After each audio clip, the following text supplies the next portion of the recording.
Uttaranchal University, Dehradun, NAC A+ accredited university.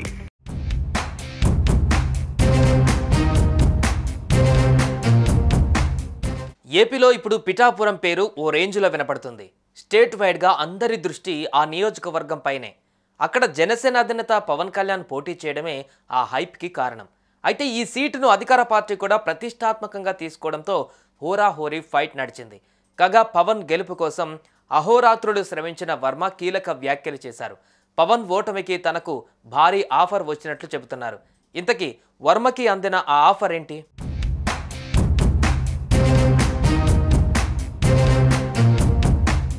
గత ఎన్నికలలో భీమవరం, గాజువాక 2 చోట్ల పోటీ చేశారు పవన్. అయితే ఈసారి మాత్రం ఎలాగైనా అసెంబ్లీలో అడుగు పెట్టాలని భావించిన పవన్ పిఠాపురంని ఎంచుకున్నారు. ఈ నియోజకవర్గంలో కాపు సామాజిక వర్గంతో పాటు మెగా అభిమానులు అధికంగా ఉంటారు. దీంతో పవన్ కోసం సినీ ప్రముఖులు వచ్చి ఇక్కడ విస్తృత ప్రచారం చేశారు. మెగా కుటుంబం సైతం తరలి వచ్చింది. అయితే వీరందరికంటే పవన్ గెలుపు కోసం అహోరాత్రులు శ్రమించిన వ్యక్తి పిఠాపురం మాజీ ఎమ్మెల్యే టీడీపీ ఇన్ఛార్జ్ వర్మ.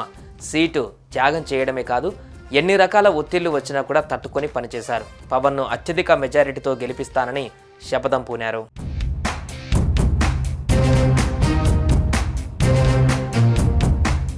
పిఠాపురంలో గట్టిపట్టున్న నేత వర్మ.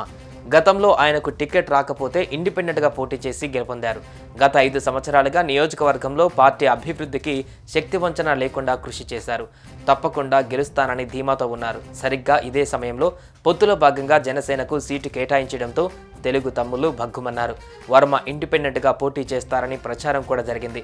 సరిగ్గా ఇటువంటి సమయంలోనే చంద్రబాబు వర్మను పిలిపించారు. ప్రత్యేకంగా చర్చించారు. పవన్ కళ్యాణ్ సైతం వర్మని కలిశారు. దీంతో వర్మ పవన్ నాయకత్వానికి జై కొట్టారు. ఆ మరుసటి రోజు నుంచి పవన్ కోసం ప్రచారం ప్రారంభించారు. ప్రత్యర్థులు వీరి కలయికను దెబ్బ కొట్టడానికి ఎన్ని కుట్రలు పన్నినా వీరి గురి ముందు అవి పనిచేయలేదు. ప్రచారం చివరి వరకు క్యాడర్ మధ్య ఎలాంటి ఇగోలు తలెత్తకుండా ఇద్దరు జాగ్రత్త పడ్డారు.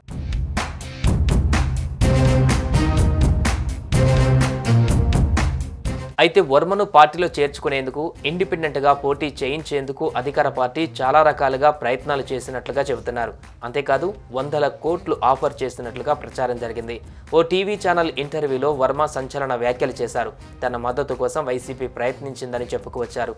100 కోట్ల రూపాయలు సైతం ఆఫర్ చేసిన విషయాన్ని ప్రస్తావించారు. కానీ వర్మను కొనుగోలు చేసే శక్తి ఎవరికి లేదని తేల్చి చెప్పారు. తనకు 2 అధినేతలని, ఒకరు చంద్రబాబు, మరొకరు పవన్ కళ్యాణ్ అని చెప్పుకోవచ్చారు. పవన్ కోసం తన కుటుంబం సైతం ప్రచారం చేసిన విషయాన్ని ఆయన గుర్తు చేశారు.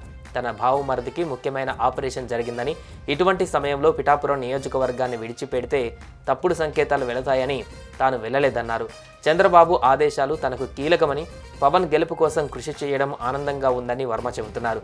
పవన్ కళ్యాణ్కు తాను కూడా ఫ్యాన్గా మారిపోయానని వర్మ చెబుతుండడంతో తెలుగు తమ్ముళ్ళు, జన సైనికులు ఫిదా అవుతున్నారు.